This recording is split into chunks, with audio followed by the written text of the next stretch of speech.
So let's talk about using one's voice in the imperialist lens.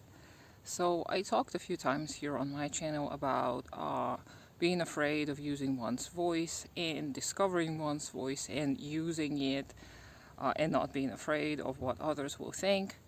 And as I kept thinking about this, and as I keep getting exposed to various creators, I realized that the imperialist lens is very important to address and to remember to all of us, especially those of us who are not white and who don't live in the imperialist core. Now, if you don't think that we still live in a time of imperialism, I suggest you look further into it, because there is a lot of evidence that we still are all victims of imperialism in one way or another, even if we are white and live in the imperialist core. So, why is it important to remember that the white lens exists?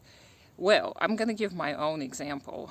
I was growing up in the 90s, and as all of you know, I was born really far away from the imperialist core. However, most of the books and media I was exposed to at a young age was white. So I would read white male authors, I would watch shows and movies created by white male creators. So I didn't know that anything else existed. And I had a hard time accepting myself for the longest time. And even though there are many underlying reasons why I had this difficulty, one of the reasons is because I was so used to the white male lens. Because everything I've ever been exposed to in my childhood was white and male. So it is not easy to envision yourself in the world that you see through such a gaze.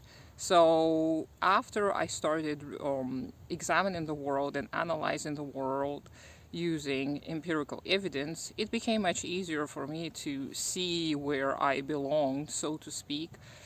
But it got me to understand that it does affect you, even if you're not living in the white world, even if you're not living in the imperialist core, you're still going to get influenced by the white lens, the imperialist lens, and you're going to internalize much of the prejudice that is seen in, especially in literature.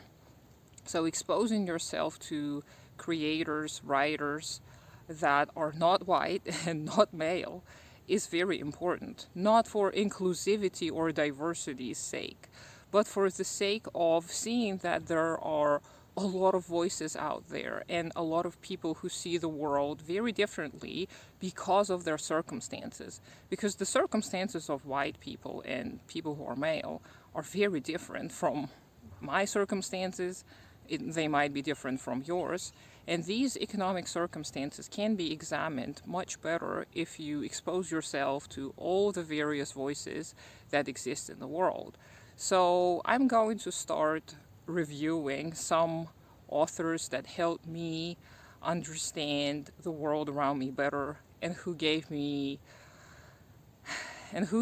insight on how imperialist white lens is harmful.